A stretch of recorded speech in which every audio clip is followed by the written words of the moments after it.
Hello,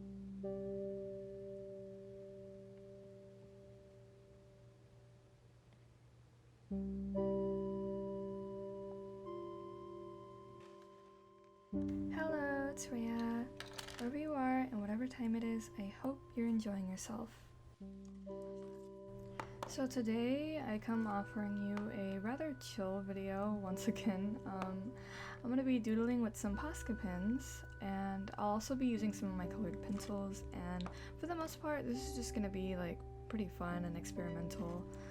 I've been aiming to get all my sketchbooks filled out, and this one's a rather old one actually. I think I've had it probably since the beginning of college, and I mean I've graduated by now, so yeah, I'm trying to fill up all the pages. I'm just gonna be doodling, no pressure, because it feels nice to draw without super high expectations and just chill, even though it's hard for me to let go of overthinking and being critical.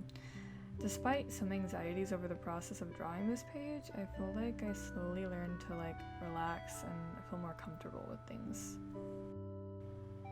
And of course, aside from featuring POSCA pens or my other supplies, I will be talking about a particular game called Omori.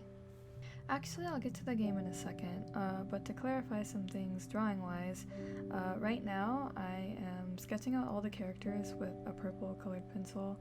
Not like all, but just like the main 6. The main 6 characters in this game, starting with Kel. This was my first time pretty much drawing any fan art for it, so I was kind of nervous and flustered because I felt like I would totally butcher everything and it'd be horrible and I just have to scrap the video. It's because usually when I do fan art for the first time, I prefer to just messily sketch the characters over and over again to like get a feel for their design and their features. But like on the first go, who knows what could happen. I'm honestly surprised it didn't turn out too concerning. But I've wanted to draw art for this game for a while, and I specifically had POSCA pens in mind whenever it came down to it, because I feel like POSCA pens match the game's style pretty well. Actually, I wanted to do a video on POSCA pens just in general, but then I remember whenever I was playing this game, I was like, oh, this would be a good subject to use for a POSCA pens video, so I'll wait until I finish the game. So it actually ended up being held off a bit longer than I had anticipated it to, but yeah, I haven't really used my POSCAs that much, so this was good practice for that as well. But I realized when I started to line things that like the width of the POSCA pen was just a teeny bit thicker than I had expected them to like for lining the sketches, but I think it turned out okay. I still have a lot to learn about POSCAs, and this isn't exactly the most elaborate of drawings. Like I said, they're more like doodles, but I mostly love POSCA pens for like their opaque and bold, bright features. I feel like that vibrancy can add a lot of fun to drawings, so I'm looking forward to seeing how I can use them with my style. Actually, while I'm doing these drawings, I kind of wanted to capture the style of the game, like where it's sort of like simplified yet organic and like almost cutesy. It's hard to explain, but I wanted to bring those influences in, and sure enough, the POSCAs and colored pencils helped bring a little bit of that aesthetic I was looking for. But I only really felt that whenever I completed the page, like after everything was done. It was hard trying to balance between referencing the game style but not just copying what I see, because I've actually never done like style studies. I've been meaning to get around to doing that this year, but I haven't yet, and I'm so excited to when I actually start to like learn that and like sort of acquire that skill. But anyways, even the style itself may seem simple, but the way that it's done feels pretty like special to the artist, because I feel like a lot of people see simpler styles and think it's easier, and maybe a part of those styles is like being less critical or less detail, or maybe even like less of being a perfectionist, but there's still elements that are like organically significant to that style, and it's not something you can just replicate well in the first few tries. Like, does that make sense, or am I sounding pretentious?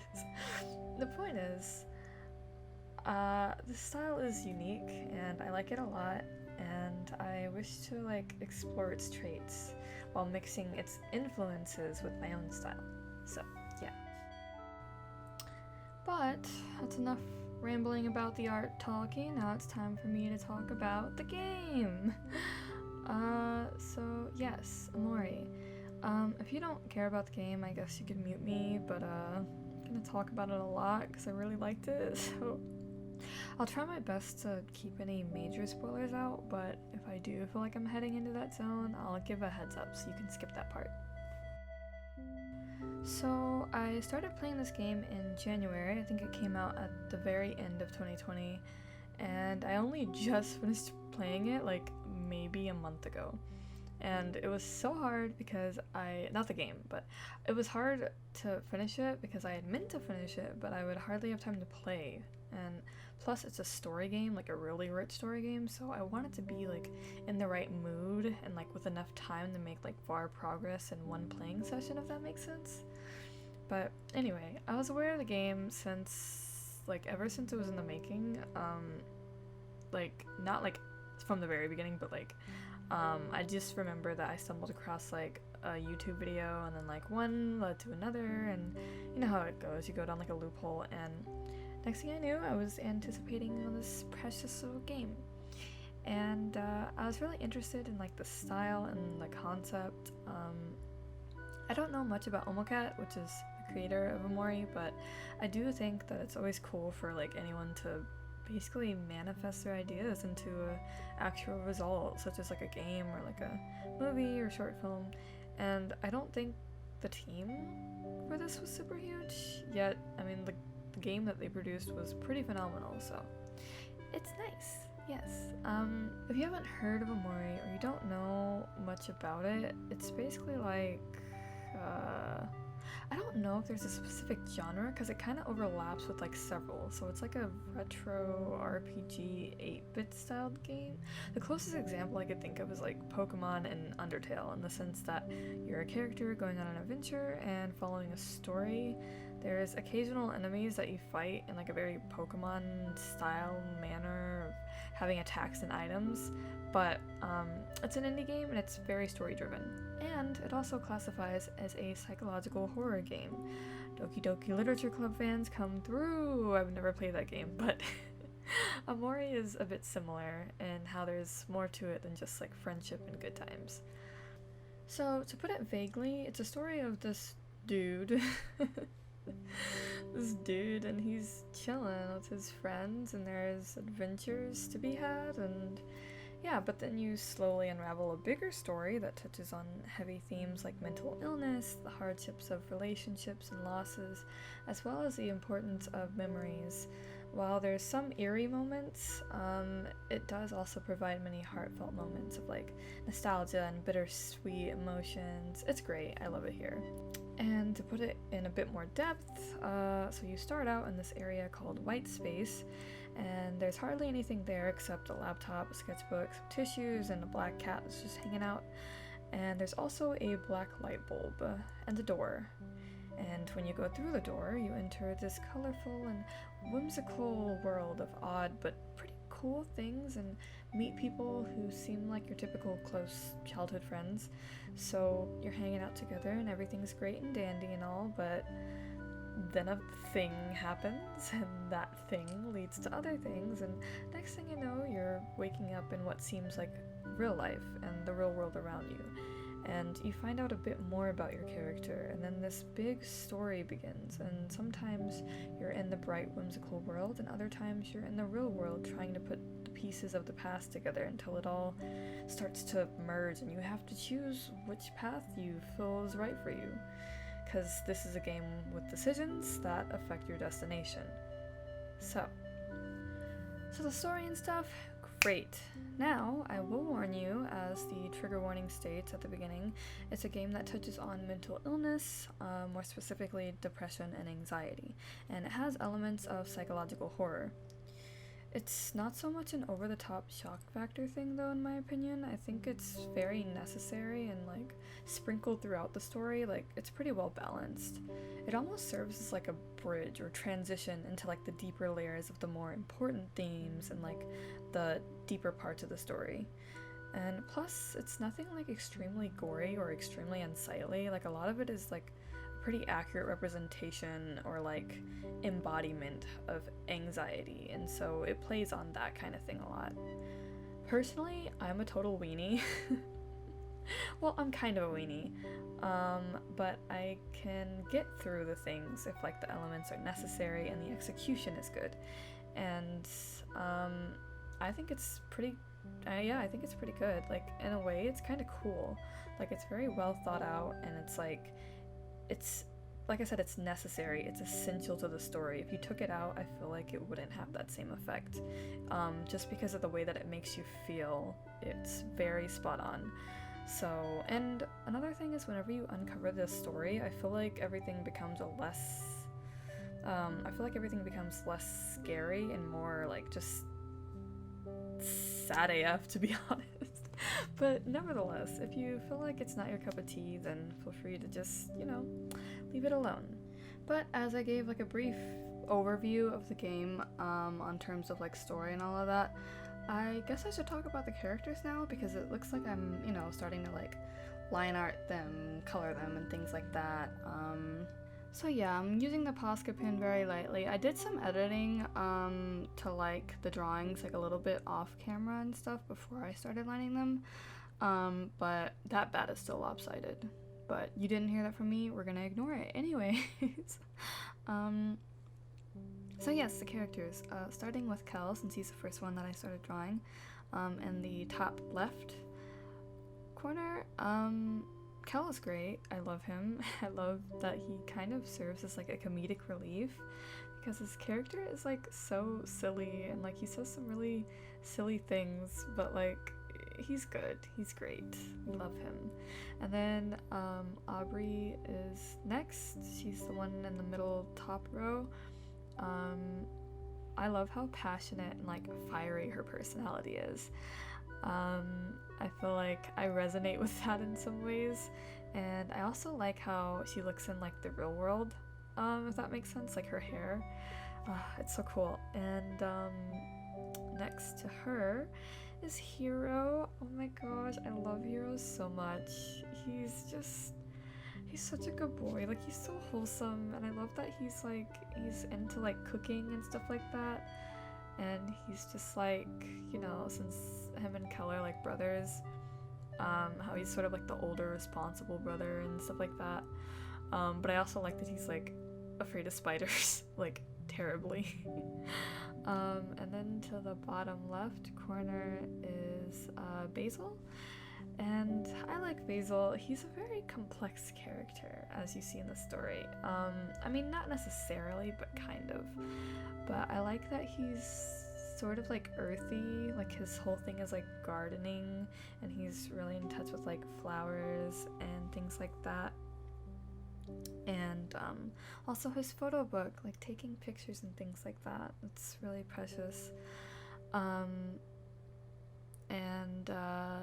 Then to the very right on the bottom row is Mari. I don't know if it's Mari or Mary. I've been saying Mari this whole time just because I feel like that makes more sense to me, but correct me if I'm wrong. Yeah, so Mari is really precious. She has like just this big sister energy, or she's like the one to take care of things, the one to like look after you, the one to like support you, things like that. And I love her. Yeah, and I tried to like embody all of these in like the little doodles that I did behind them that kind of like serve as like little accents to their personalities. Like, it's kind of cute. It reminds me of like stickers that you would like send, or like emoticons. It's really fun. And then of course in the middle is Omori, in all black, as he is like in the other world. He's like the only one in black and white. I thought that was pretty interesting. Also the whole mirror thing, if you know what I'm talking about. I thought that was pretty interesting. Omori's actual name is Sunny, right? I named him Mira, which I think is funny because I named him that before I like really knew much about the story, about Mari and stuff. So I just thought it was funny that it was like Mira and Mari. But yeah, I named him Mira because one of my OC's names is Mira, so yes, it's kind of all I could go with at the time. But yeah, so all the characters are really great. I feel like you can definitely find at least one of them that you just really enjoy. I like all of them. They're so like interesting and like dimensional. So by now I'm sure you could already tell that I'm pretty much adding more to the little POSCA doodles with the colored pencil again. And the colored pencils that I used are a mixture. So it's Prismacolor, and it's the Polychromos from Faber Castell, and the Kohinoor, I think. So, and then I think like there's like one, like the blue one is like a Derwent ink tints. I don't know, like I was using a lot of different stuff. But I'm not really like the most experienced with colored pencils.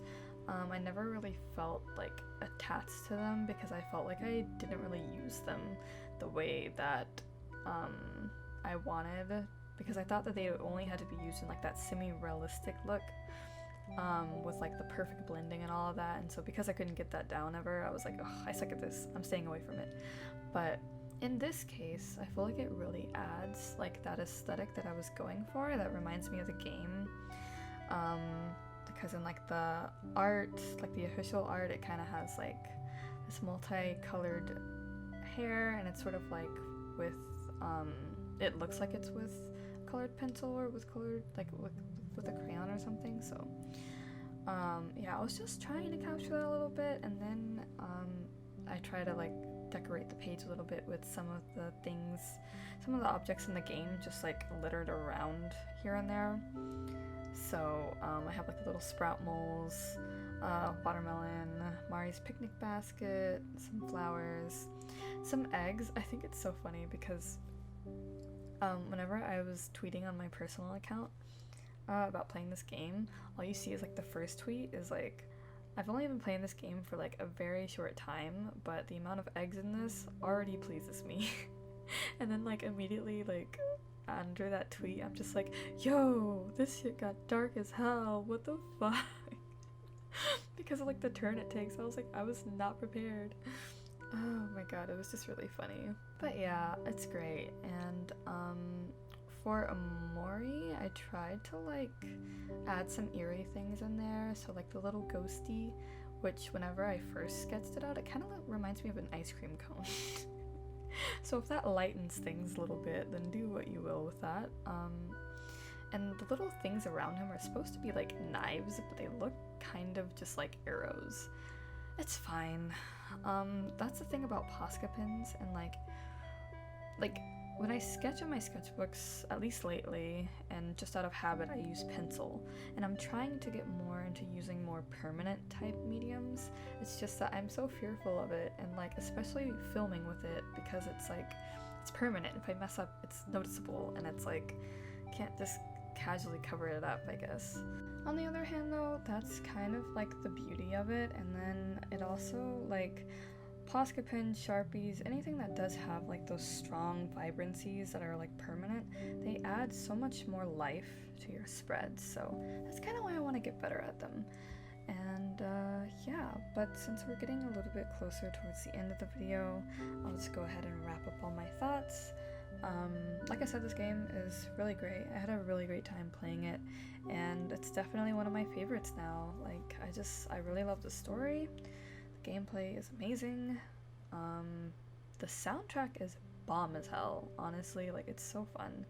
And then the characters are great. Yeah, I mean, there's so much more to it though. Like, I think I did leave a review on Steam. I've never left a review on Steam before for a game, but left one for this because I just simply had to. So you can probably go find that somewhere if you're interested in more of what I have to say. But yeah, thank you for coming along with me and watching me draw out this little spread. I think, like I said, I learned to loosen up over time of me doing this, and I kind of like how it turned out. It's very fun. But I believe I have pretty much said everything that I felt the need to say. So yeah, thank you so much for watching. If you enjoyed today's video, please feel free to leave a like, and if you would like to see more of my content, you can always check out my other videos and subscribe. And for reference, if you're new, I am Rhea or Etheria, and I very much like making art and art-related content. I do try to post weekly videos, but if you'd like more timely updates, please feel free to check out my social media, mostly Twitter, and yeah. Till next time, thank you so much for watching once again, and I wish you a nice rest of your day and or week.